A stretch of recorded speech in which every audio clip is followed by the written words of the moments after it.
a tela com a gente aqui, para eu mostrar algumas coisas importantes para vocês entenderem essa visão um pouco maior sobre essa questão da competência. Então, tá aí, a gente fala de competência. A gente tem que pensar, pessoal, em algumas situações para a gente definir. Porque a gente estudou, quando nós estudamos jurisdição, nós falamos que jurisdição é o poder, dever que o Estado tem de resolver o nosso caso concreto. Isso é conceito de jurisdição.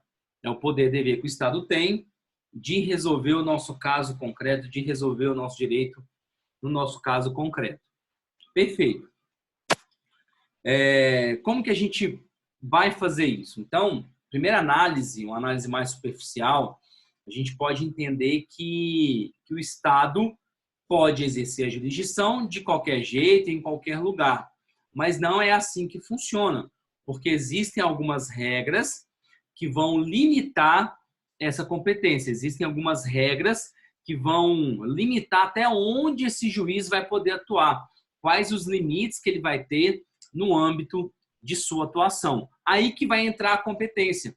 Então, a competência vão ser institutos que vão limitar a atuação do juiz, vão limitar até onde esse juiz poderá agir. Então, essas são as regras de competência. Por isso a gente tem que partir de um pressuposto onde eu tenho que pensar que existe aqui, por exemplo, está aqui o juiz. O juiz, ele está, nesse exemplo hipotético que eu trouxe para vocês, ele está no quinto juizado especial civil. Então, ele está ministrando as suas atividades no quinto juizado especial civil de Anápolis, por exemplo. Ok? Então, ele está lá. Isso representa todo o território nacional. Porém, esse juiz ele não vai poder atuar dentro de todo o território nacional, porque ele vai sofrer algumas restrições quando ele for atuar. Ele não pode atuar de qualquer jeito, ele não pode atuar em todo e qualquer tipo de processo, ele não vai poder atuar em todas as áreas, em todos os territórios. Por quê? Porque ele vai sofrer algumas limitações. E justamente essas limitações que são as regras de fixação de competência. Então, a competência limita a atuação do juiz. Então, a gente pode conceituar a competência como uma medida, um limite da jurisdição. Qual é o limite da jurisdição? Até onde ele pode atuar? As regras de competência vão ditar essas regras, vão ditar essas normas. Então, hoje nós temos, pessoal, 5 institutos que vão limitar a atuação do juiz. Então, nós temos 5 institutos que a gente vai estudá-los de forma mais individual. E já adianto para vocês que o território é a parte que dá mais trabalho em processo civil, porque tem mais detalhes. Então, quando vocês forem estudar competência em processo civil, o território é a parte mais complicada. Já quando vocês forem estudar competência em processo penal, em razão da pessoa, o foro de prerrogativa de função, vai ser o que vai dar um pouquinho mais de trabalho para vocês. Então, esses são 5 limites da jurisdição. Então, por exemplo, esse juiz que está no 5º Juizado Especial Civil de Anápolis, ele não pode julgar, por exemplo, um processo que seja de matéria trabalhista. Ele não pode julgar uma reclamação trabalhista. Por que ele não pode julgar uma reclamação trabalhista? Porque não é matéria de sua competência. Ele não tem competência material para trabalhar numa ação trabalhista. Ele não tem essa competência. Da mesma forma que ele não tem a competência para julgar uma ação onde a Caixa Econômica Federal é parte. Por quê? A gente vai ver isso. Porque as ações que a Caixa Econômica Federal, a empresa pública federal, ela for parte, então essa competência é da Justiça Federal. Então, a pessoa que está envolvida, no caso, a Caixa Econômica Federal, a pessoa vai dizer que a competência não é dela. Então, neste caso, ela fica limitada à sua atuação. Então, ações que a Caixa Econômica Federal, ações que a União for parte, todas essas ações, elas não podem ser julgadas na Justiça Estadual. Por quê? Porque a pessoa nos diz que a competência, nesse caso, é da Justiça Federal. Então, a pessoa envolvida no processo, ela vai limitar a atuação do juiz. Essa pessoa limita a atuação do juiz. Quem mais que vai limitar a atuação do juiz? Nós já falamos da matéria, nós já falamos da pessoa. Esse juiz, pessoal, ele não pode julgar uma ação que envolva uma rescisão de contrato no valor de R$1 milhão. Ele não vai poder julgar essa ação no valor de R$1 milhão. Por que não? Porque não é competência dele. O juizado, ele limita até 40 salários mínimos. Então, o valor da causa, o valor do que está se discutindo, também é um limitador da atuação do juiz. Então, o valor da causa limita essa atuação e a gente vai ver os valores que limitam no âmbito dos 3 juizados que nós temos. Então, a matéria limita o julgador, a pessoa que está envolvida, as partes, podem limitar a atuação do juiz, o valor da causa pode limitar a atuação do juiz. E o que mais limita? Esse juiz de Anápolis, ele não pode julgar um processo de Goiânia. Por quê? Porque não é território, não é de sua competência territorial julgar ações de Goiânia, julgar ações de São Paulo, do Rio de Janeiro. Por quê? Porque o território limita a sua atuação. Então, o território traz essa limitação no âmbito de sua atuação. O que mais limita? A função. Por exemplo, esse juiz do juizado, ele não tem função de julgar, por exemplo, um recurso que vai para o Tribunal de Justiça, porque quem é competente para analisar esse recurso é o desembargador.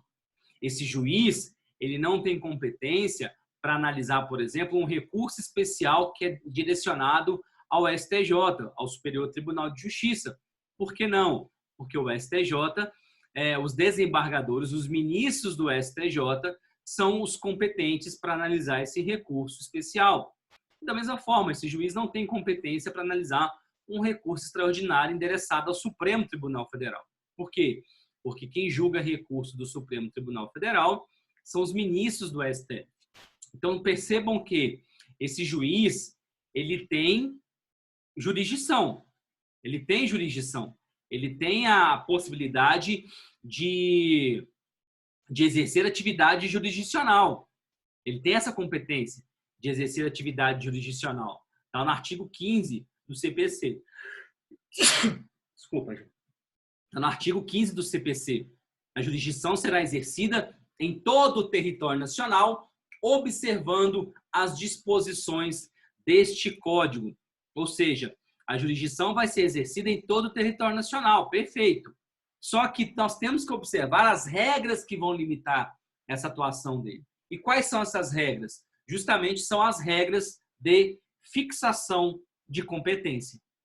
Então, o juiz é livre para agir, desde que observe essas regras. Então, a competência, se a gente for conceituar a competência nada mais é que a limitação do juiz no exercício da sua atividade jurisdicional. Alguns autores falam, é a medida, é o limite de atuação do juiz. Até onde o juiz pode ir no exercício da sua função. E a gente percebeu que nós temos 5 critérios que vão limitar. A matéria que está em discussão, a pessoa que está sendo envolvida no processo, o território dele, o valor da causa e a função específica. Então, esses critérios são os critérios que vão definir a fixação desta competência. E eu quero trabalhar com vocês agora de forma individual cada um desses critérios. Vou deixar o território para o final, porque o território é o maior critério que nós temos, é o critério que tem mais requisitos e mais especificidades. Então, a gente vai começar a ver um por um a partir de agora. Primeiro critério que nós temos, tá? E quem está com o material acompanhando, vocês vão acompanhar esse material, é em relação à função, ao critério funcional, ou seja, a função específica de cada julgador no processo. Pessoal, cada julgador tem uma função específica no processo. E isso é delimitado por leis. Existem, até está no item 1.1, são ações originárias, ou seja, dependendo do tipo de ação, dependendo do que a gente for discutir, essa ação já começa originalmente em um lugar específico. Então, por exemplo, se nós pegarmos o artigo 102, são ações que já vão começar diretamente no Supremo Tribunal Federal. Então, a gente pode colocar como exemplo uma ação direta que vai questionar a constitucionalidade ou não de uma lei. Então, a DIN, ação direta de inconstitucionalidade, ela já começa inicialmente no Supremo Tribunal Federal. Ou seja, quem tem a competência para julgar uma DIN? STF. Então, esse tipo de ação já inicia-se diretamente perante o Supremo Tribunal Federal.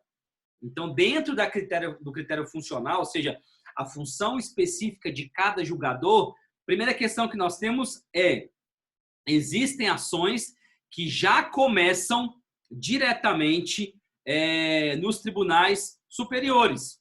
Tem ações que já começam diretamente no STJ, existem ações que já começam diretamente no Supremo, existem ações que já começam a nível de Tribunal de Justiça, ok? Então, por exemplo, uma ação rescisória, lá do artigo 966, ela já começa diretamente no Tribunal de Justiça, porque a competência do Tribunal de Justiça é uma competência funcional, entrega função para os desembargadores do Tribunal de Justiça julgar uma ação rescisória. Eles entregam a competência para os ministros do STF, então a competência funcional é função do ministro do STF julgar uma ação direta que vai questionar se aquela lei é ou não constitucional.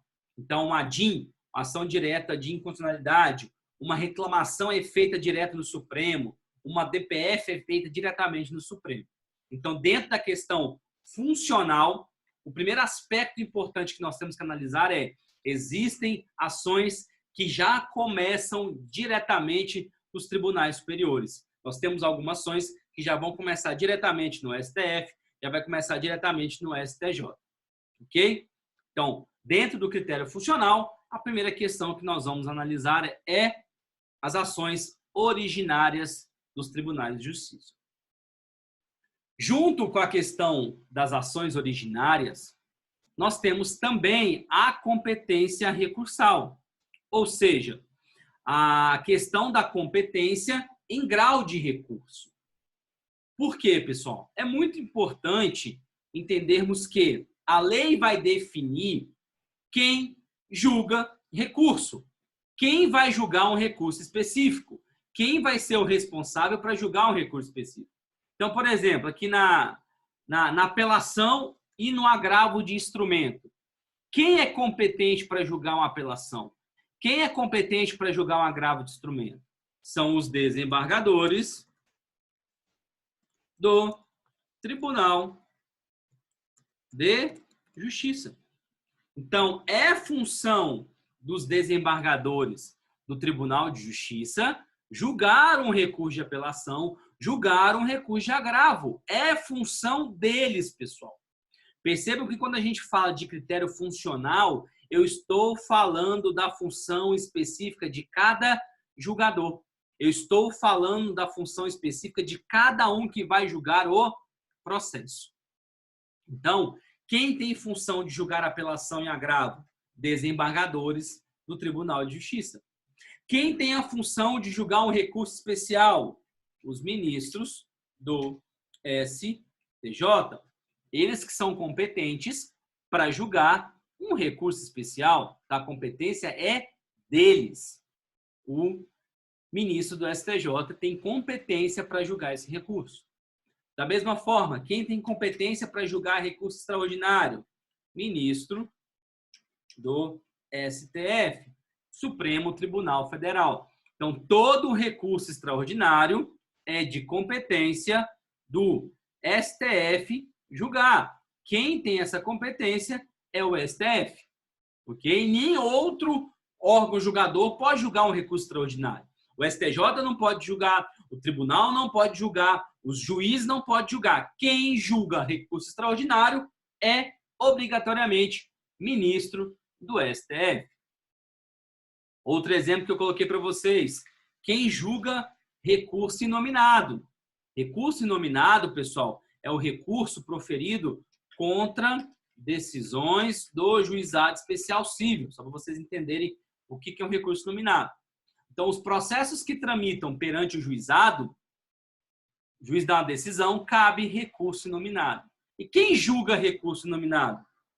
Turma recursal do juizado especial civil.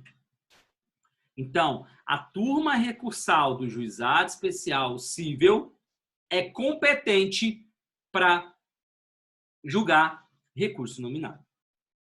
Então, percebam que o critério funcional, ele vai dizer qual é a função de cada julgador. Qual é a função de cada julgador? Então, nós temos algumas ações que já começam em lugares específicos. Então, a DIN já começa no STF, uma ação rescisória já começa direto no Tribunal de Justiça. Nós temos algumas ações que já vão começar diretamente no Tribunal Regional Federal, em tratando de matéria federal. Algumas ações que já vão começar direto no STJ. Algumas ações que já vão começar direto no TST. Algumas ações que já vão começar direto no TSE. Beleza. São as ações originárias. Nós temos o critério funcional em razão de grau recursal, de competência recursal. Quem é competente para julgar o recurso? Olha, todo recurso de apelação, o competente é o Tribunal de Justiça. É função do Tribunal de Justiça julgar apelação em agravo. E o último critério que nós temos dentro do critério funcional, ou última característica, é a questão da relação de acessoriedade ou dependência. Existem alguns processos, pessoal, que necessariamente vão ter que ser julgados juntos. Então, eu coloquei aqui um exemplo, né? Uma ação principal em embargo de terceiros. Vamos dar outros exemplos para ficar mais fácil o entendimento para vocês. O pai entra com a ação revisional de alimentos. Ele quer entrar com a ação para baixar os alimentos. E o filho entra com a ação revisional também de alimentos para aumentar. Pessoal, aqui, obrigatoriamente, gente, o mesmo juiz vai ter que julgar. Por quê? Já imaginou eles julgarem separados? Aí um juiz manda aumentar a pensão e o outro manda baixar. Qual que vai valer? Então, para evitar isso, o que faz? É função do mesmo juiz julgar duas ações de alimentos que estão questionando o mesmo objeto. Às vezes o pai está pedindo para parar de pagar e o filho está pedindo para aumentar. Às vezes o pai está querendo pagar e o filho ele aceita receber, mas não quer receber aquele valor, ele entra com uma outra ação.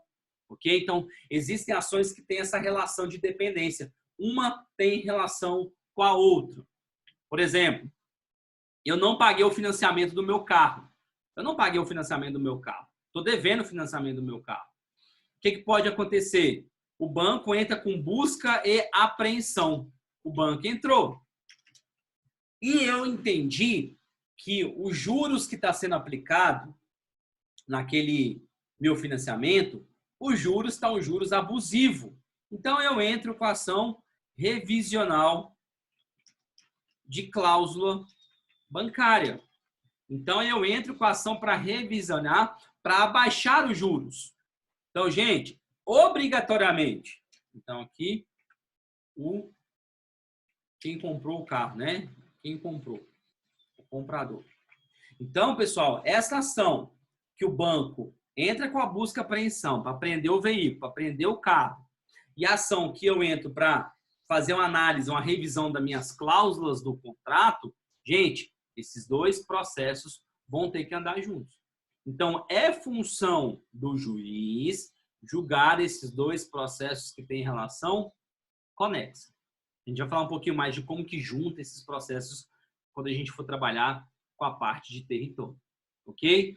Então, pessoal, em relação ao critério funcional, o que eu quero que vocês entendam? Nós temos as ações originárias, que já é função do STF julgar algumas ações, já é função do STJ julgar algumas ações, já é função do tribunal julgar algumas ações. Beleza. Eu tenho outro critério dentro do funcional que é em relação à competência recursal. Quem vai julgar o recurso? Então, apelação e agravo, quem julga é o STF e o Tribunal de Justiça. Um recurso especial, quem julga é o STJ. Um recurso extraordinário, quem julga é o Supremo Tribunal Federal. E tem outros recursos, tá? A gente poderia enumerar vários outros recursos que nós temos dentro do processo civil. E o recurso nominado, que eu quis trazer um recurso do juizado especial civil para vocês, que está lá no artigo 42 da Lei 9.099, é competência da turma recursal do juizado especial civil julgar. E ações originárias, competência recursal, e nós temos essa relação de dependência ou assessoriedade. Algumas ações necessariamente têm que ser julgadas juntas, tem uma dependência com a outra em relação a isso. Então, por exemplo, o que é aquela ação principal, embargo de terceiros? Eu entro com a ação de cobrança e eu mando penhorar um bem. Eu entro com a ação contra uma pessoa e eu falo, excelência, ó, aquela casa é dela, aquele carro é dela. Penhora aquele bem. Só que aquele carro não é dela, não é dele, é do filho dele. Então, o filho dele vai entrar com os embargos para quê? Fala, excelência, ó, esse carro que foi preso não é do meu pai, não, a dívida é do meu pai. Esse carro é meu. Então, por favor, tira a constrição desse carro, vamos tirar a restrição desse carro, ok? Então, olha a relação principal. Penhorou o carro aqui, eu vou entrar com a ação para tirar a penhora. Gente, é claro que o mesmo juiz vai ter que julgar. Então, existem ações que têm essa relação de dependência, essa relação de assessoriedade. Ok? Então, esses três são os 3 pontos em relação ao critério funcional. As ações originárias, que já começam em alguns lugares, é a função daqueles lugares. Competência recursal, a função de cada um julgar recurso, quem julga cada um recurso. E essa relação de dependência. O juiz que julga um processo que tem relação com a outra, ele também vai ter que julgar. Ele vai ter a função de julgar esses 2 processos. Ok? Mesmo que forem de cidades diferentes, tá, pessoal? A gente vai ver um pouco mais à frente eles processos vão ter que ser unidos, mesmo que sejam em comarcas diferentes. Por exemplo, um processo que anda em Anápolis, o outro em Goiânia, vai ter que juntar. Um processo anda em Anápolis e anda em São Paulo, vai ter que juntar. A gente vai entender como que faz essa junção destes processos. Beleza? Então, essas são as questões importantes que nós temos em relação à competência em razão do critério funcional.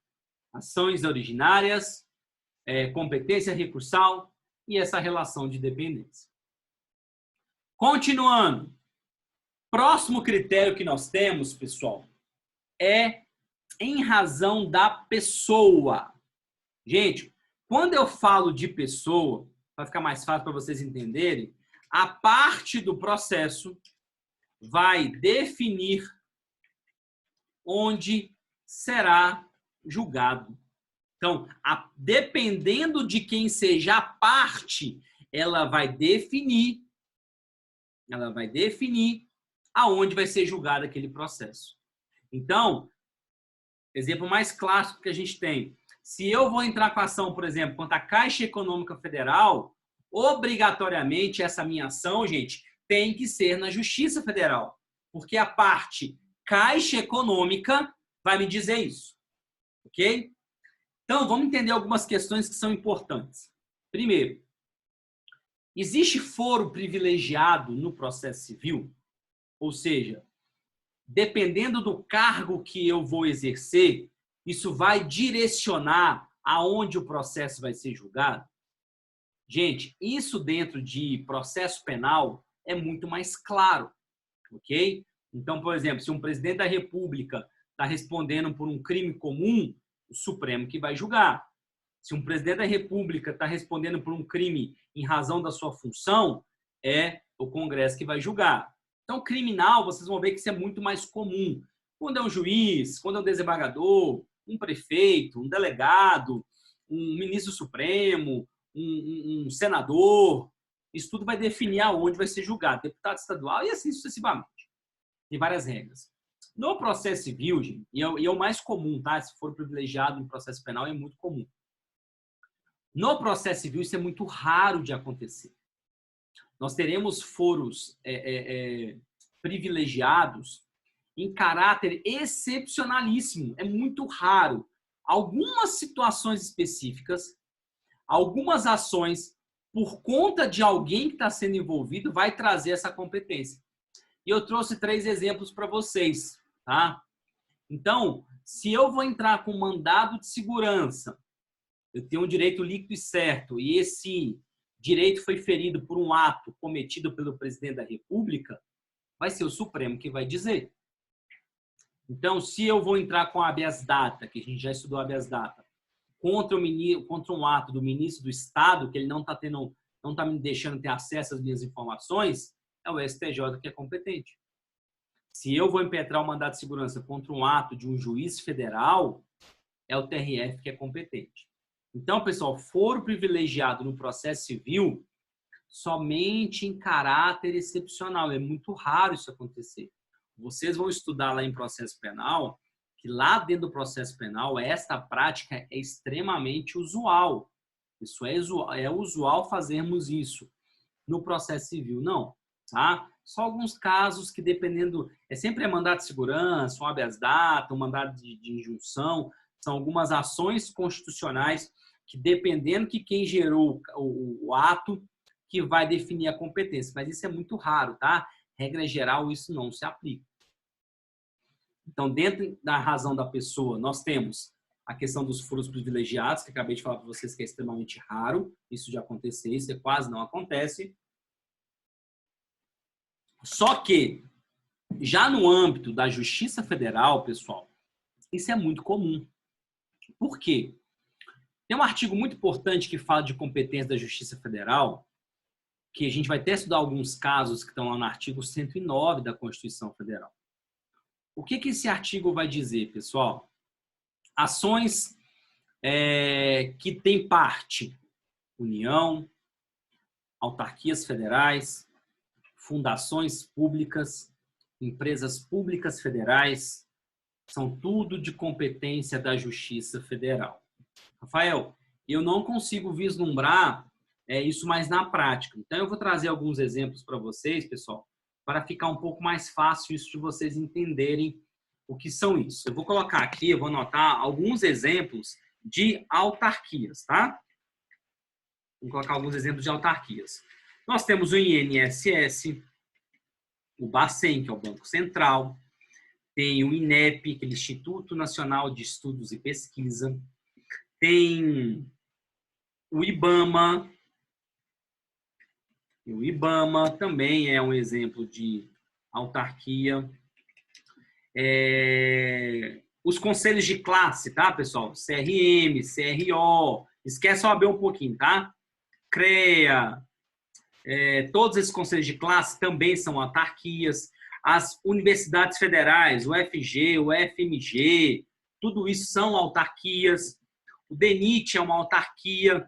A gente pode colocar também mais aquelas agências reguladoras, sabe? Anatel, ANEL, ANP, tudo isso são exemplos de autarquias.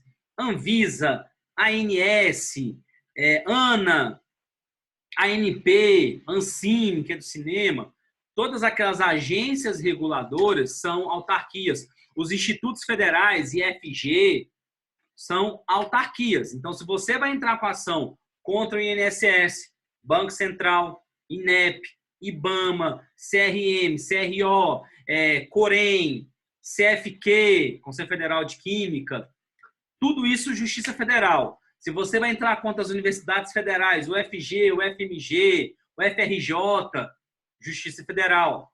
DENIT, Departamento Nacional de Trânsito, as agências reguladoras, a Anatel, que é de telecomunicações, a ANEL, que é de energia, a ANP, que é de petróleo, a Ancine, que é do cinema, todas essas agências reguladoras, tudo é Justiça Federal, a ANA, né, que é a Agência Nacional de Águas, aí tem a ANM, a Agência Nacional de Minérios, tudo isso são casos de autarquias e, por consequência, é Justiça Federal.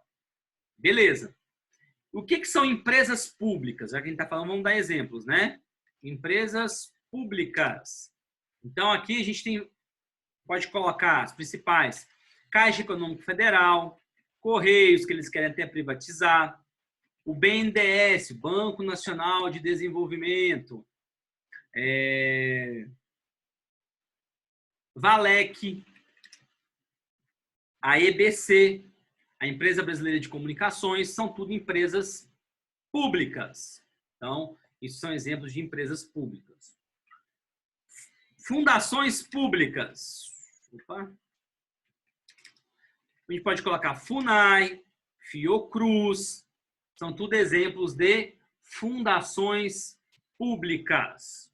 Beleza, pessoal? Então, a gente pode colocar FUNASA, IBGE. Opa.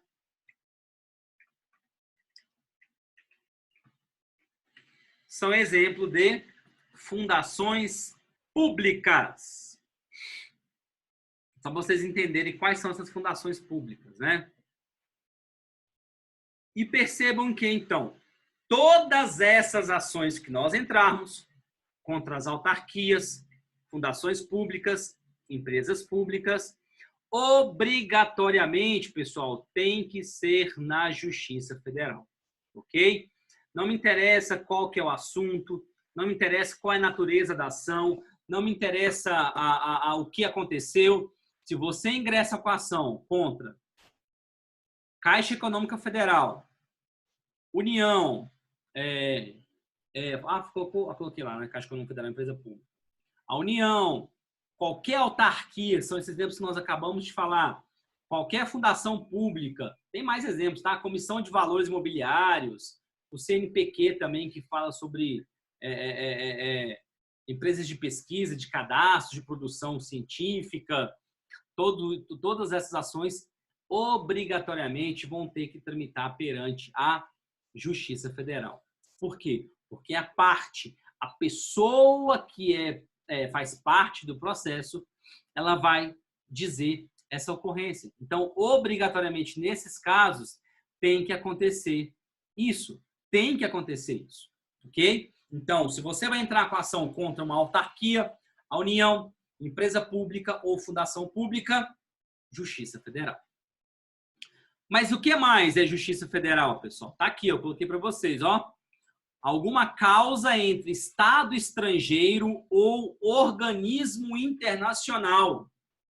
Ou seja, se tiver alguma ação contra um Estado estrangeiro, então contra algum país, ou contra algum organismo internacional, então, por exemplo, Agência de Saúde Mundial, contra a ONU, tem que ser Justiça Federal. Então, por exemplo, até aconteceu isso aqui quando saiu o coronavírus, não sei se você viu. Teve uma pessoa física que processou a China por conta do coronavírus. Ele processou a China, pessoal. Processou a China. Olha, você é culpado de tudo isso que está acontecendo, você é culpado de eu ter perdido meu emprego, então ele processou a China.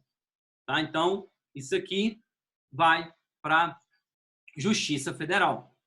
Não tem que se questionar. É competência da Justiça Federal. Então, se, por exemplo,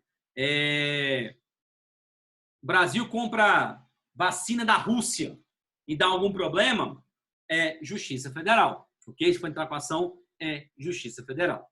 Ok? Isso aqui é só um exemplo, tá, pessoal? Não vai dar errado, não. O pessoal está meio com medo em relação a isso, mas vai dar certo. Ok? Então, as causas entre Estado estrangeiro ou organismo internacional, Justiça Federal. Pessoal, por que eu não falei da OAB lá em cima? Opa, desculpa, vou voltar aqui. Por que eu não falei da OAB lá em cima, gente? Porque a OAB, pessoal, ele tem uma característica diferente. A OAB não é autarquia. O STF já falou, até nessa repercussão aí, a OAB tem natureza jurídica sui generis. O que o STF quis dizer com isso, gente? O STF quis dizer que ele não conseguiu entender, encaixar a OAB em nada. Toda vez que vocês lerem essa expressão sui generis, eu estou falando que eu não consigo entender, eu não consigo encaixar aquela situação em nenhuma classificação.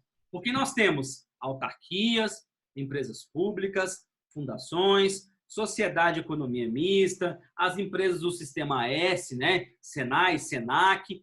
Não conseguiu encaixar a OAB em nada. Por quê? Porque a OAB, gente, ou a advocacia, é uma função essencial à justiça. Então, eles entenderam que a OAB não entra como uma autarquia. Então, as regras que servem para a autarquia não servem para a OAB. Tem essa natureza diferente. Mas mesmo tendo a natureza diferente, pessoal, as questões que questionam a OAB a nível federal vai para a Justiça Federal.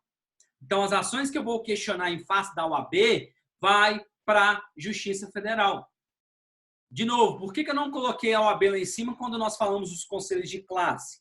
CRM, CRO, o CREA, o CREMEGO. Por que eu não falei sobre isso? Porque, como tem essa natureza diferente, eu quis deixar ele um pouquinho de lado para a gente tratar aqui em relação a essa natureza sui generis. Tem uma natureza um pouco diferenciada que vai mudar isso, ok? Mas, mesmo assim, nada impede que esse processo tramite perante a Justiça Federal, ok? Então, a OAB, repercussão geral, a OAB não é autarquia, tem essa natureza sui generis. Não sabe o que é ainda, não é autarquia, não é fundação, não é empresa pública, mas é uma entidade importante e por isso que tem essa natureza sui generis. Então, pessoal, em relação à pessoa, nós temos foros privilegiados, as causas da Justiça Federal e as varas especializadas, pessoal. Gente, se cair, vocês voltam para a gente voltar para o segundo bloco, tá? Vara de fazenda pública, pessoal, é quando você vai processar o município, estado, DF, autarquias estaduais e municipais e fundações estaduais e municipais, existe uma vara que vai julgar, é um lugar específico para julgar. Então, existe a vara de fazenda pública estadual e vara de fazenda pública municipal. Então, existe um lugar específico que você vai mandar o processo se você estiver processando o município de Anápolis. Independente do motivo, tá? Independente do que vai ser discutido, existe um lugar específico. Aqui em Anápolis, nós temos a vara de fazenda pública municipal. Então, se você quer processar o município de Anápolis, você caiu no buraco, quebrou sua moto,